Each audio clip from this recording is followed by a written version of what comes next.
All right, so I just got done watching the Bethesda E3 conference or showcase, whatever they call it. And Bethesda only started doing these conferences a couple years ago. I think it was 2 years ago was their first one.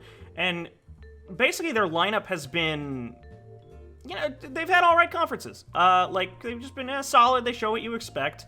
And maybe one surprise, two surprises. But, it's pretty, just a decent showing of what they have. This year was mostly that, but I did find myself relatively underwhelmed for a good portion of their showing, which was actually incredibly short. They were booked for an hour. That's how long the conference was said to go for, and they got to 40 minutes and ended. So, I mean, I guess in a way that's a good thing because it means they weren't trying to stretch out nothing to fill that time. But it also kind of felt like the conference / showcase was a little pointless. Like, maybe you could just release this stuff like as like one big, hey, here's what we have planned for the year, as opposed to this, or show it off at different conferences. Just having their own conference that was only 40 minutes felt like it was kind of unnecessary. But granted, they had the spot, and if they don't want to lose the spot, they have to use it. So I guess they decided to opt for that. Why they had to do it at midnight my time is a little annoying. But so they open the conference, and it's a bunch of the developers' kids talking about fun in video games. And my daddy works at Bethesda. It was really cool. It was the greatest thing ever. And it was okay. I guess I know what you're trying to do. You're trying to show, hey, we love our kids, and we're about the family here. We're a developer family, and our real family is part of the developer family. I don't know. I don't like watching kids sit there and awkwardly read lines. Like, it's just not all that engaging to me.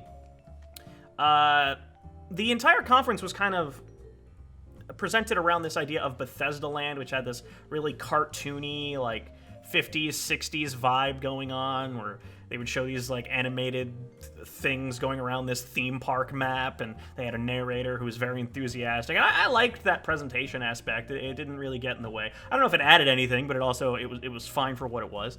They decided to start off with VR, and they're making a Doom VR game, and they are bringing VR to Fallout 4. Doom seemed kind of like the problem is with VR is that there's tons of shooters, like shooting gallery type games, on the platform. I don't have VR, so I haven't played them, but every week there seems to be hey, stand here and shoot people. So Doom seems to be doing that, which would probably work totally fine, like Doom and shooting stuff. Yeah, it'd be cool, but it also doesn't exactly scream as something that I needed to play or anyone really needs to play. And then Fallout 4, like, they showed him. See, I thought that was going to be another, like, isolated VR experience, like, hey, we'll make this contained 2-hour thing in the Fallout 4 universe, but it was like they were walking around and like they were just walking around the Fallout world and using guns and motions. So I guess you're just going to walk around and play Fallout 4 as you normally would, but you'll have the ability to actually, like, move your arms around and shoot the guns and look around as you want. So it's just kind of adding on to Fallout 4. It's not a brand new game. Potentially that could be cool, I guess, although the shooting in Fallout is not exactly, amazing. So I don't know. That actually kind of seems weird when I think about it, but I don't know. Didn't really do much for me. Elder Scrolls Online is going to get an expansion that has Morrowind. I don't play MMOs typically. I've kind of wanted to try Elder Scrolls as a curiosity, but yeah, that really didn't appeal to me much. You're actually going to notice that for a good chunk of this at a point, it doesn't appeal to me. So, yeah. Let's see. So here's something that's incredibly weird. They introduced the Creation Club. And essentially it was creating mods. Hey, we're going to offer. They already offer mods, so it was kind of a weird thing to start to bring up at all. But hey, we're going to do the Bethesda Creation Club, where our developers and other outside developers, we're gonna come together and we're gonna make mods. Then we're gonna offer mods. Then they said, and you can access those mods using credits. What? what? Like, that sounds like paid mods to me. That sounds like, hey, we, you know how mods are free and everything and we offer them and they're great? Okay, so we're gonna take some of the mods, I guess like the high quality in-house mods, and we're gonna charge for them. Because the credits, like some people were like, oh, maybe it's some kind of like Uplay system where you unlock points by doing challenges in the game. Why would they lock content away behind people who you know, do certain challenges or get to a certain point in the game? That doesn't make any sense. The thing that makes sense is, hey, buy credits and then use those credits to buy mods. If that is the case, that sucks. Remember when Steam tried to offer paid mods for Skyrim like 2 years ago? Remember how that blew up? It was super successful? No, you don't, because it immediately got scrapped because of the backlash and the shit that went on with it. I mean, it's not going to be... The problem with the paid mod stuff on Steam was that it was a Wild West. Like, there was no curation, so any dumbass could just grab a mod off of Steam, put it up, and sell it as their own with no oversight. So I guess the Creation Club, the difference is that you are getting quality mods made by the developers and outside trusted developers that you know are going to work, that you know are going to be good, or at least quality. But you don't pay for mods. You don't pay for mods. I'm never going to get on board with that. It goes against the whole notion of what the fucking mods are. No, I don't want to pay for mods. I don't even use mods, and I don't like that. I don't mod my games, like, ever.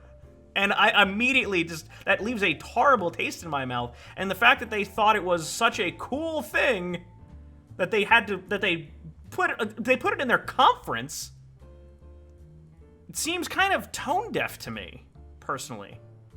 So that's not a good thing, in my opinion.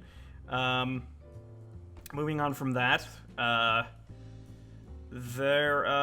card game, Elder Scrolls. They said coming next month to phones. Was that game out? I don't play the card games. I don't play Hearthstone. I don't play Elder Scrolls Legends. So that kind of doesn't appeal to me. Although it is getting a Heroes of Skyrim card pack or expansion pack, card pack, something like that. Which is cool if you like that. It's not for me. Skyrim on Switch. I was expecting them to give that just a tiny bit of lip service, and that's exactly what they did. They were like, hey, guys, just a reminder, coming to Switch. Although, one thing that they showed that I didn't expect was that it has amiibo support. Where you take a Link amiibo and you put it into Skyrim, and then you have a Master Sword and Hyrulean Shield. Like, that's actually kind of neat. That's a neat bonus for Switch owners, personally, I think. I don't need to play that game again. I mean, I'm not huge into Skyrim anyway, but yeah, wasn't me. Also, it's gonna have motion controls, which no one's who I maybe use them for a day, and then you're gonna not use them again, if I had to guess. They did show a trailer for a new Dishonored game, which is surprising. I'm assuming that it's a smaller, like $30-$40 thing that that doesn't last as long as a real game, called Dishonored: Death of the Outsider.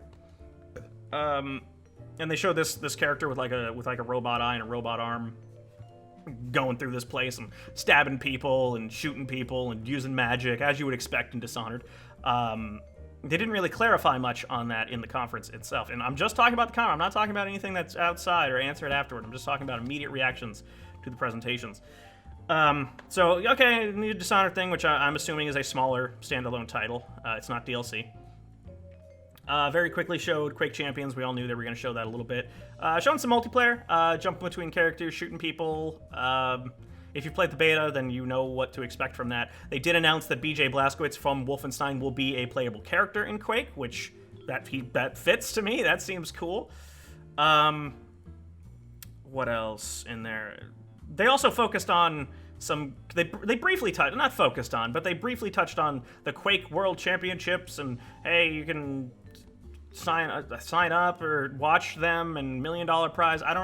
I don't particularly care for, hey, we're doing competitive or esports stuff in the conferences, but I feel like that appeals to a small audience. But I guess, if you're into that stuff.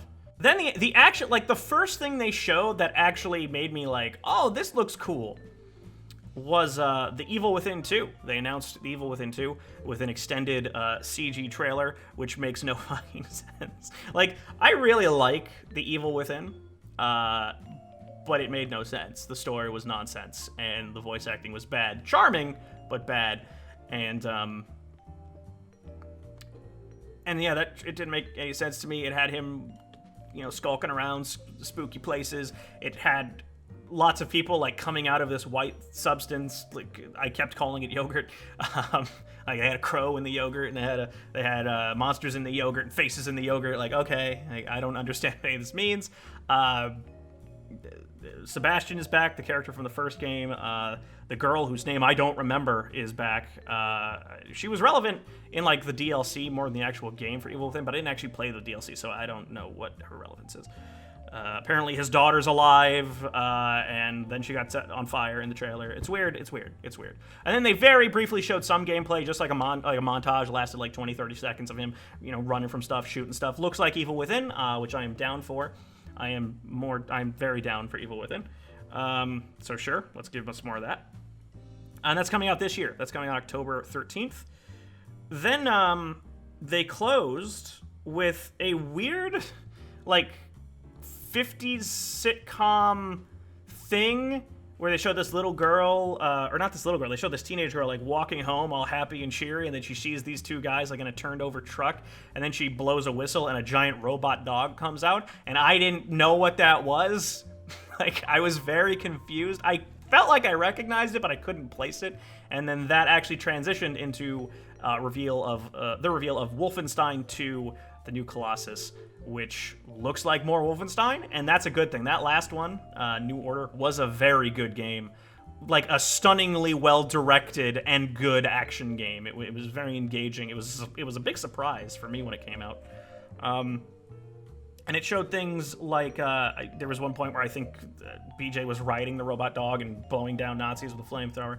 There was a scene where a Nazi got a strawberry milkshake that they focused on, and I'm not entirely sure why they focused on it, because it didn't really amount to much. I was expecting BJ to, like, take the straw and shove it. Like, nothing happened. It was a little weird. It carries on directly after New Order, so BJ is not in the best of ways, but his girlfriend is pregnant, and he's the Nazis still rule, and he's trying to fight them off. And some cool scenes where he, like, meets with resistance members, and he's talking across the table with this guy, sharing a drink with him, and a guy's in the background playing clarinet while bullets are whizzing into the window. Like, they don't care. They're such badasses that, whatever. Bullets, what is it, Tuesday? It was kind of funny. And the villain is, if you play the New Order, it's I don't remember her name, but she's the German officer who got her face crushed. Like, in New Order, you smush her face real good. And you get a real good look at how messed up her face is. But she's back, and she's pissed, understandably so. And that's that, really. Also, it ended with, like, they showed the title and the release date. And then they had a guy take some acid. They had an in-game guy take some acid. And then this little cartoon chameleon was running around. And then he was like, shh, no, buddy, it's okay, shh. And it was a weird thing to end on.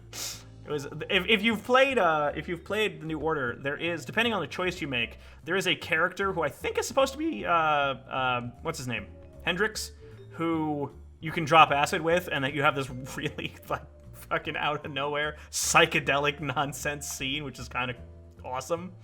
So it's nice to see they're going back to that. The acid's back, which is nice.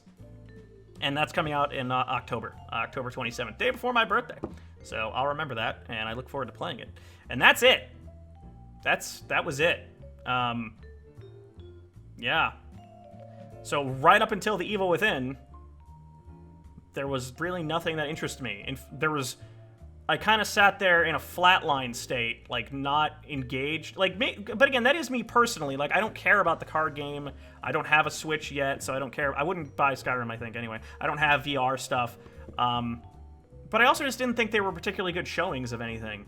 The only thing that got a reaction out of me was paid mods. Or the Creation Club, with what seems to be and is inferred to be paid mods. And that's a negative. That's not a good, like, hey guys, here at Bethesda, We've got Evil Within, paid mods, and Wolfenstein. Like, one of these things is not like the other. It just didn't feel like a substantial announcement, you know? So it was short, but not that sweet. It was very short. It ended okay. Like, the last 15 minutes or so, when it was Evil Within and Wolfenstein, you expected to see those. I was glad to see them. I was glad to see them confirmed. I look forward to both of those. Everything before that, which amounts to roughly half or more of the conference, seemed pointless. Or at least, not pointless, but, like, not for me. It just didn't really... I didn't think the showings were great. I wasn't interested. Except for the paid mods. The paid mods really raised an eyebrow. So I don't know, man. When it comes to rating this on my 1 to 10 scale, I'm thinking a 5 or a 6. Was it mediocre or was it decent? Because it was mediocre and then it got decent. But I guess the majority of it was not great. Yeah, alright. I think I'm going to give Bethesda's E3 showing a 5 out of 10. It was kind of mediocre. Like, they ended pretty alright. Like, Wolfenstein and the Evil Within, they looked really cool. But you expected those to look cool. It's not like they were these cool, like, new IPs that you'd never seen before and it was a surprise. Like, you expected them to show up, and they showed up, and they were as good as you expected them to be. But everything else just kind of didn't do anything. I could be completely wrong about that paid mod stuff, but man, I hope they clarify. They need to clarify about what that is, because it came across to me as paid mods, and it's not good. So to those of you that joined me in watching that very short stream, I'd like to know your thoughts on it. And to those of you on YouTube or VidMe who are watching my reaction, what did you think of that? Like, did you think it was? Did you think it was better than I thought? Do you not see the paid mods thing as a big deal? What do you think of Wolfenstein and Evil Within? Let me know down below. Thank you for listening to me ramble for about half the length of the Bethesda conference, and give my thoughts. And next up, I believe, is the PC Gamer Show. So until then, have a good night, everyone.